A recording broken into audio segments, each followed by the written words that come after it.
Welcome back everyone, we've got some new Underworlds Warbands to take a look at because the new expansion Spikewoods is on the way. This lot dropped yesterday, the Kurnoth Hunters, but we've also got some of the Hellsmiths of Hashut to look at as well. So let's just go straight into it, let's take a glance, because I really like these lads. These are Kurnoth's Heralds, and they are just some very nice, very fun sculpts. If you'd asked me a few years ago, are you going to be a big fan of like centaur elves? I'd have gone, no, not really. No, I don't think that's my thing. And yet, here we are, because I think these look great. The spears are very fun. That one, admittedly, is somewhat bent. I'm not really sure what's happened there, but that spear is fully on the wonk. But the rest of it is nice. I like the shape of the shield. That's quite fun. It feels very sort of moulded to the arm, but then just increased in size a bit. The lack of armour, except for a few core places, it still feels like there's a bit of protection, but it also feels very elf-like, you know? I have to say, I absolutely love the helmet on this one. It looks absolutely fantastic. The shape of it is almost a bit... what is the, like a bit like sort of pine cone-ish at the top where those scales are sort of overlaid. The antlers off the side look fantastic. I like the gem in the middle too.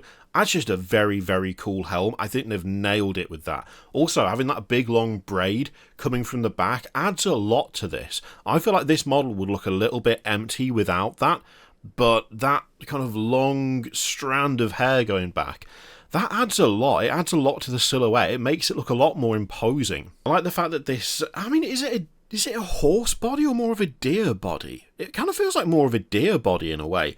The way that the tail has got these kind of spikes growing out of it, that almost like stinger on the end. Again, very fun. Like, this is a very cool warband so far. I mean, this is one model and I'm already like, this is solid. This is really nice. I would love to actually paint these. Move along to the next one, and again, great helmet.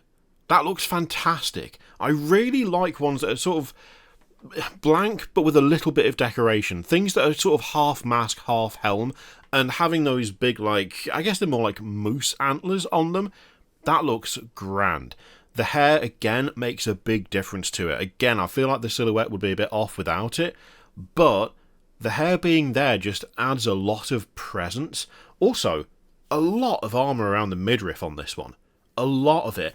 Mind you, I've just realised, no shield because there's a giant axe instead. So that's actually, you know what? That's a nice little detail. That's quite fun. They could have just had it so that it was a similar level of armour across all, but you've got more of a sort of skirmisher with a spear and a shield for the first one. For this second one, you've got more armour around the sides, you've got that big section of armour around the waist. There's also plating going down the front of the sort of deer part of the body. But you also have a massive axe, so the amount of armour has been upped, but it's to compensate for the fact that this is a more sort of frontline tanky kind of individual. I like that a lot. That's very cool. I love the way the body's been painted on this as well. In fact, the colour scheme on those is really nice all round. I really like the axe too. The axe looks solid. Hugely chunky, very meaty, but still quite graceful at the same time. I think that's a tough balance to get right, and yeah, I like it. I like these. Also, not a tactical rock in sight so far. Yes, there's some rocks on the base there, and there's some stones on the base there, but they're sort of taking advantage of the fact they don't need that for these. They are already tall and imposing enough as it is, so we've actually just got some quite fun dynamic poses instead. Last one. Oh, that's the weakest one for me. That's the weakest one of the three. I do like the pose. The pose is cool. And actually, the bow does look pretty fun as well. The lack of string is... It's a bit weird. For some reason, they decided to do strings on some bows for some models, but then they just haven't done it for others, which I'm not really sure why that is, but it looks kind of jarring on this one. I couldn't really tell you why. I wish I could. The blending between the like deer body and the normal body, like human, you know what I mean, the other one, that is actually done quite interestingly on this one, especially the way it's painted. It does look good, that connection. Also, I like the fact you've got the quiver on one side, but there's also what looks like a sword or a dagger on the other side. Super lightly armoured too, which obviously makes sense. Not a big fan of the head. The head is not really doing it for me on this model. It's just, I think the problem is, that looks absolutely badass. That looks great. Super threatening, but also quite graceful. Again, same thing there, very imposing. The combination of the shape of that helm and the antlers as well really adds up. This one just is lacking something. I get that of the three, this I'm sure will be the fastest. It's the most lightly armoured. You know, they are supposed to be a bit more diminutive compared to the other two, but there is just something lacking about that head. I think part of it is because the other two helms are fully enclosed. This one has got some open space, which is making quite a tonal difference. Really though, that and a lack of bowstring are the only things that I'm not a big fan of here. The rest of it, fine. The rest of it looks good. Now, we also have the Blood of the Bull for the Hellsmiths of Hashut, and this is a slight issue because, well, I'm just going to scroll down and you'll see what the problem is.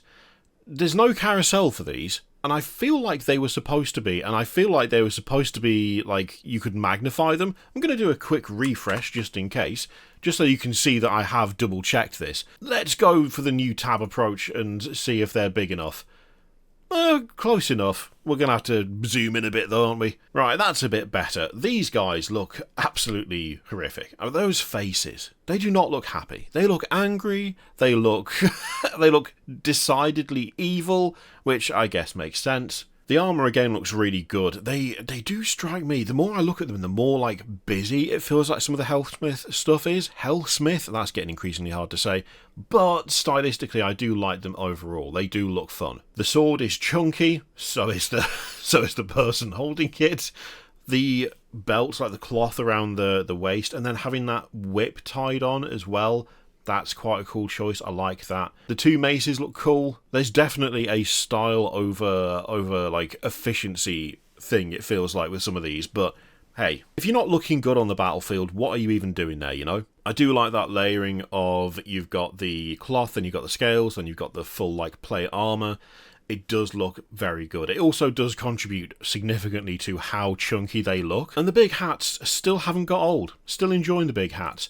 So I've also got this lot as well. The glaive is ridiculous. A glaive that's also a banner is mad. I mean, I'm assuming that that is also used for stabbing people, but it's gotta be a pain when that banner starts flapping around. The horrible goblin with his clearly poisoned blades looks suitably menacing. And that gun looks absolutely horrific. It really does. That's very fun, but also alarming. The amount of scar tissue on that guy's face suggests that that thing is maybe not wholly reliable. I feel like maybe there's some issues going on there. Again, having lighter armour on the ranged character does work. It looks decent. And I do like a little bit of storytelling when it comes to the miniatures. When you got someone who's got a bunch of scar tissue down one side of their face, and their gun is emitting sort of like warp fire smoke or whatever. It's not a bad looking warband, and the lass in charge does look suitably sort of imperious, but I have to admit that of the two, my preference is definitely with Kurnoth's Heralds.